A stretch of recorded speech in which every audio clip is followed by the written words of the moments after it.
سلام. اولین روز از چالش 7 روز ولاگ در هفته با فرزانه.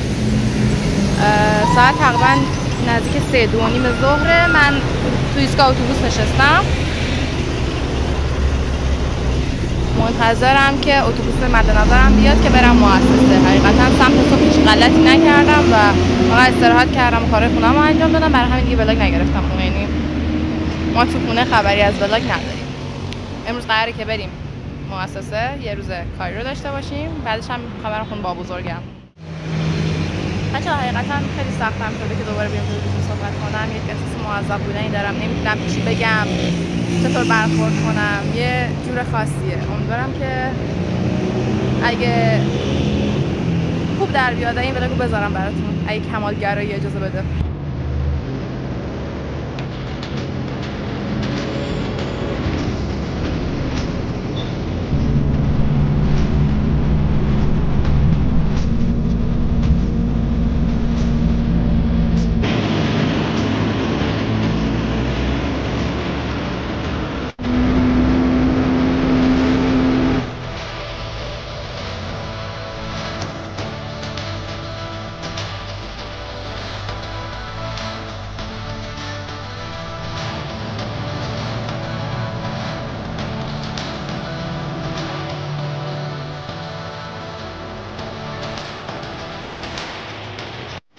اما والا دیگه شما دارید نتیجه کنید این نگاه‌های خانیش استفاده کنید.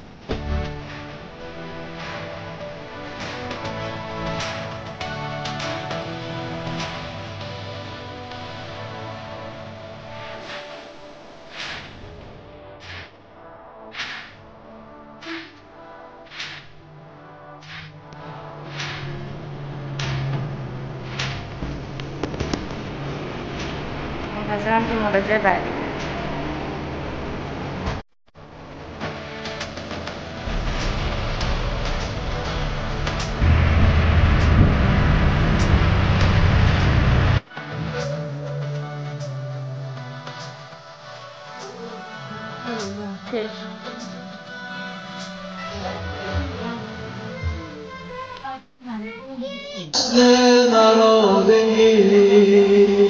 افتاده از پا دست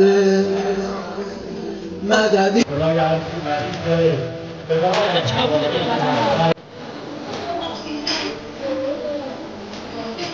این قیافه آدمیه که از ساعت 3 ظهر تا ساعت 9 شب مؤسسه سر کار بوده و بعد از اون هم اومده هیئت.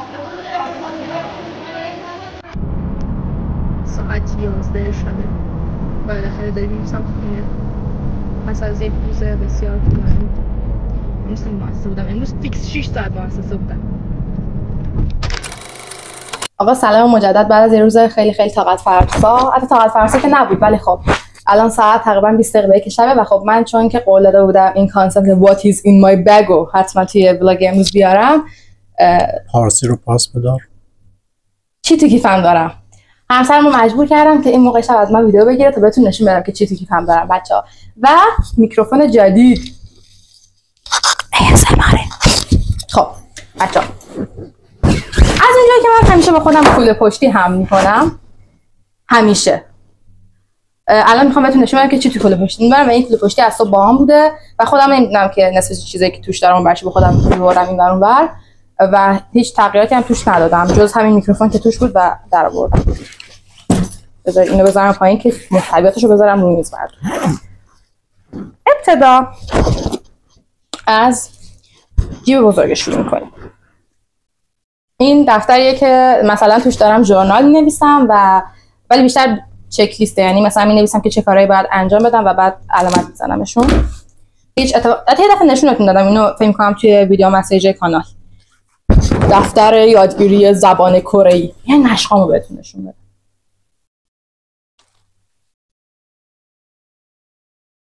از لحاظ بحث خطوط کره‌ای واقعا انسان خوشخطی هستم. ادعا میشه حقیقتا تو خط و به نظرم که خیلی مرتب نوشتم. مورد بعدی که تو کیف من وجود داره پوشه مربوط به جلسه مشاوره است. چون این ور شماره داره نمیتونم نشونتون بدم، ولی بدونید که مال لیستای مشاوره های مجموعه است. کتابی که تازه شروع کردم 20 صفحه اولش رو خوندم. اینو ماهی برام گرفته بود و الان بوکمارک هم افتاده و نمیدونم صفحه چندم بودم. اینو بعد هر وقت که خوندم میام بهتون نظرمو در موردش میگم. مورد بعدی که تو کیفم دارم کاغذهای خیلی باطله. کاغذهای خیلی خیلی باطله بچه‌ها. صرفاً محض احتیاط که شاید یه چیزی لازم شد بنویسم و خیلی زیاده. هایلایتر خیلی رندوم. جوراب. من از اونجایی که این روزا بعد از مؤسسه همیشه میرم خونه با بزرگم روزا، همیشه یک جفت جوراب تمیز همراه خودم دارم. پس جوراب تو کیف من پیدا میشه. جامدادی با 816 تا خودکار توش و سوزن. تو این سوزن دارم. نمیدونم چرا ولی احساس میکنم یه وقتی سوزن نیاز میشه. پس تو این هایلایتر دارم.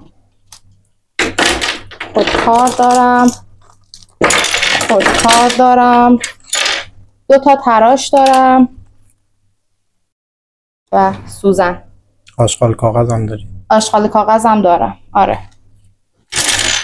هیچی دیگه توش ندارم بچه‌ها. هیچ کدومش هم نه. این 90% به دردم نمیخوره جز خودکار آبیه، ولی همیشه به خودم همه جا دارمشون. هیچ وقت هم به این فکر نکردم که چرا همیشه به خودم همه جا دارمشون، ولی دارم. همین که هست. اینو میذارم اینجا. آشغال کاغذ هم دقیقاً برمیگردونی که همراهت باشه.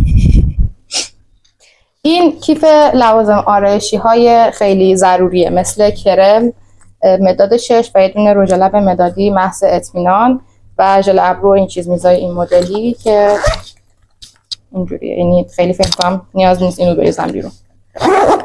بعد اون زیپ دیگه‌اش چی؟ یه دقیقه صبر کن. اون زیپ دیگه‌اش هیچی نداره، خالیه. It's empty. بعد بچه من تو کیفم یه عالمه آشغال دستمال و آشغال کاغذ دارم. هیچ وقت هم متاسفانه. و قرص دارم تو کیفم، قرص استامینوفن. تو زیپ اصلی کیفم که نمیدونم از کجا اومده. چسب زخمم دارم. بعد میرسیم به اینجا. خب چارجر از لوازم ضروری که همیشه همراه من هست. یه دونه عطر که اینو دوستش دارم، اینو هدیه گرفتم و خیلی اینایی که سبکه و همراه با خودت همه جا ببری. بعد دیگه خدمت با سعادتتون عرض کنم که ناخنگیر. من انقدر که همیشه همه جا ناخنگیر دارم که یک تایمی توی دانشگاه اینجوری شده بود که مثلا یهو میدیدی رندوم یکی میاد میگفتش که ناخنگیر میخوام و یکی از اون مثلا میگفت خانواده دستی ناخنگیر داره و ناخنگیر همیشه همراهم هست. دیگه چی تو کیفم دارم اجازه بدید. اینجا که کاغذ دوباره یه عالمه. اینا همش کاغذه و این زیپ تمام شد. اجازه بدید. زیپ های بغل. پلاستیک خالی. هایلایتر.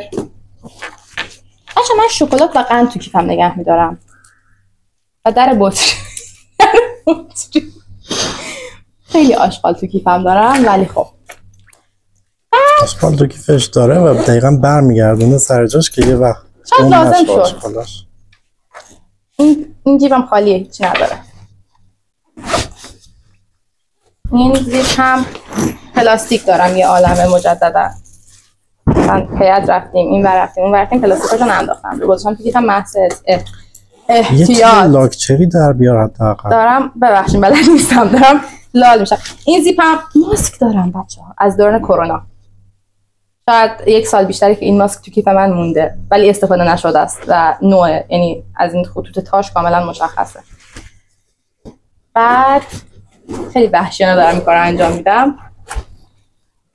خب بچه‌ها این کیف پولم چند سال پیش میشه 6 سال یا 7 سال پیش اگر که اشتباه نکنم این کیف پولم رو من توی دوران راهنمایی کلاس 8 که بودم خودم دوختم. چرم جوزی شده و این همش کار دست خودمه و الان 6 سال بیشتر که داره من کار میکنه و خیلی دوستش دارم و خیلی چیز خوبیه. و حالا اینکه چی تو کیف پولم دارم. من انقدر رسید توی کیف پولم دارم که خود رسیدا راضی نیستن تو کیف پولم بمونن. رسید هر چیزی که فکرش رو بکنید. واقعا انسان شلخته‌ای هستم دارم فکر میکنم الان به این موضوع. رسید اول رسیدا رو در بیارم. بعد از همه چی هم هست. رسید غذا، پول کارت به کارت کردن، آدامس کارت کشیدم. و کاربردش چیه؟ نمیدونم. آشغال نمیریزم تو خیابون، حداقل آشغالامو میریزم تو کیفم. یعنی حداقل اینه که آدم پاکیزه‌ای هستن و شهر رو کثیف دستت نمی‌کنن. بگیری یکم راه بری باش به سطل آشغال در دسترسم نبوده اون لحظه. خب بعد به جز رسید من توی کیف پولم سوزن توپ دارم. نمیدونم چرا، میدونم چرا، ولی استفاده نمیشه. یعنی از ناس که سالی یه دفعه شاید بریم باغ و با خودم توپ ببرم و ناسوس و بخوام ازش استفاده کنم. برای اونایی که مشهدی نیستن و نمیدونن ناسوس چیه، این تلمبه‌ها که باهاش توپ باد میکنن و بهشون میگیم ناسوس و من سوزن توپ دارم توی کیف پولم.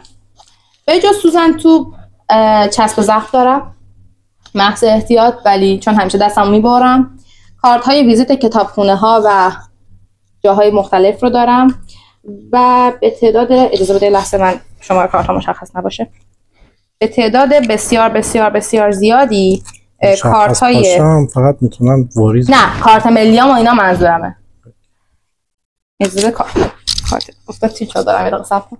کارت ملیام جدا نشون میدم. کارت های بانکی که خیلی زیادن، یعنی از موهای سرم هم کارت دارم تو کیفم. این که من کارت مال کارت اتوبوس مشهد، 2 تا کارت کتابخونه دارم که مال 2 تا کتابخونه جداست ولی کانسپت کارتاشون یکیه. عکساش هم چون خیلی افتضاح اینجوری دستم میذارم روش که دیده نشه. بعد ولی 2 تا کتابخونه متفاوته، یعنی جفتش یکی نیست. بعد 4 تا کارت بانکی دارم که یکیش چون اون قالب اصلی کارتشون نبوده برای من رو کارت هدیه چاپ کردم و هر وقت خرج میام لازم میکنم با کارت هدیه کارت میکشم. این کارت با کلاسامه که خیلی دوستش دارم از اون بانکه که الان اگه بگم تبلیغ میشه پس نمیگم. این هم کارت هدیه بوده ولی نمیدونم توش چقدر پول مونده، برای همین همیشه دستم نگهش داشتم. شاید فکر کنم تاریخ انقاضش گذشته باشه. نه هنوز یک سالی وقت داره. اینم اون یکی کارت. رمزشو یادته؟ نه. کارت های شناسایی. بچه کارت شناسایی هم یه حالتیه که انگار من نیستم. مثلا یک قاتل جانی تحت تعقیبه. یه دفعه فکر میکنم تو گروه دخترانه عکسشو نشون دادم ولی قرار نیست به شما نشون بدم چون که خیلی افتضاحات داغونه. دیگه چی کیف پولم دارم؟ یه دونه از این کارتا دارم که خیلی دوستش دارم. این نقطه نزدیک به 10 ساله که توی کیف پولای من هست. روش یه دونه چیز داره، آیت کرسی داره و یه دونه شعر خیلی قشنگ در مورد حضرت علی. پول عیدی با برکت دارم برای برکت کیفم. این 1000 ریالیه، یعنی 100 تا تک تومانی. خدمت با سعادت شما عرض کنم یه دونه پول با برکت دیگه، این 10 تا تک تومانیه، یعنی 10 تا دونه تک تومانی. دیگه با اینا هوا هم بد نمیدن. دیگه چی دارم تو کیفم؟ خیلی چیزا. انگشتر، گردنبند، گیره روسری، مهر تربت و مقادیر جالبی عکس که نمیدونم مبینا دوست داره شما ببینید یا نه، ولی عکسای بچگی مبینا و نوه عممه، یعنی آره. پس اینا رو نشونتون نمیدم. دیگه اینجا تو این زیپ چی ندارم جز عکس. کیف پولم خیلی کیف با برکتیه. اینجا هم عکس دارم، عکس جوانی های مامانم و یه عکس از محمد رضا داداشم و عکس مامان بزرگم. این عکس رو فکر می‌کنم خود حتی محمد رضا نداشته باشه. آره اصلا شبیه الانش نیست. بعد این از کیف پولم. میریم به سراغ ادامه ماجرا. ایرپادم رو دارم که همیشه همه جا همراهمه، مثل ناخن‌گیر و هر چیز. ساعتمه. من تابستونا واقعا از این که تابستونا واقعا از این که ساعت ببندم اذیت میشم، یعنی چون گرم میشه و عرق میکنه دور مچم در میارم همیشه. بعد کلیدایی که همیشه ما هر وقت که میخوایم از در خونه بیایم تو، من چون کلیدام ته کیفمه حوصله ندارم کلیدامو در بیارم. بعد اینجوریه که علی همیشه کلید داره و رسما کلیدای من هیچ کاربردی ندارم. دیگه تو کیفم چی دارم؟ یکی دیگه از چیزایی که تو کیف من همیشه پیدا میشه آدامس. الان توش آدامس داره هنوز، یعنی به صورت کاملا همیشگی بسته های آدامس در کیف من بسیار زیاد و نرمالن. یکی دیگه مصرف آدامس هم بالاست دیگه. آدامس هم لاکچری نیست. نه من آدامس شیک مصرف میکنم. بچه‌ها من تو کیف پولم یک پولی دارم که نمیدونم نصفه دیگهش کجا گم شده، یعنی 1000 تومانیه که نصفه است. اینو نمیدونم کی بهم داده ولی زمین نصفه است و نمیدونم چرا نگهش داشتم واقعا. دیگه تو این زیپ هیچی ندارم. خونم شکست. توی این زیپ قرص دارم. ناپروکسل. آره نه که شوهرم ساقیمه بر من مواد میاره اکس مصرف میکنم. این ناپروکسل عزیزان مسکنه. واقعا کیف خیلی غیر لاکچری دارم، یعنی هر چقدر کیفای ملت خیلی خوشگل. من توی کانال نوشته بودم که احساس میکنم تو کانال نوشته بودم که احساس میکنم در برابر محتویات کیف میا خیلی کیف اسکلی دارم. منظورم این بود بچه‌ها، یعنی توی کیف من آتاشقال بسیار بسیار زیاد و مشهوده. هیچ دارم توی کیفم اونم تمام شد دیگه. آره همه زیپای کیفمو بهتون نشون دادم. این خالیه الان. و این بود که کیف من. مرسی که توی این ویدیو همراهمون بودین، خیلی متشکرم. امیدوارم که بهتون خوش گذشته باشه و لذت برده باشین. من بر کمالگراییم غلبه کنم و براتون آپلودش کنم. شبتون بخیر.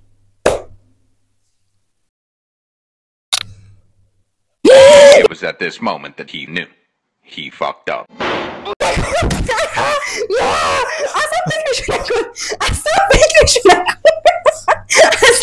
یه کوچولو. نه یه دقیقه صبر کن.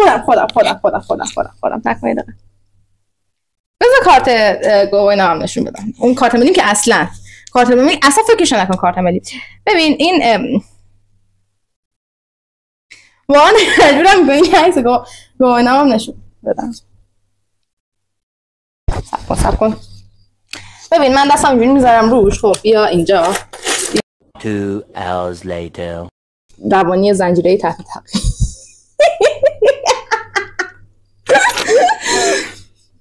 اصلا شبیه خود. ببین شبیه من هست. مثلا میگی 89 سال بزرگتره، بعد دماغ نذاشته انگار ولدمورت هم. یعنی اینو میتونم با عکس ولدمورت بذارم کنار هم دیگه و میمش کنم. خیلی زشته که مجبورم کردی عکس گواهی نام نشون بدم. شب بخیر بچه‌ها. نه اصلا فکر نکن دیگه من بخوام کارت دیگه نشون بدم. جدا نکنی کارو.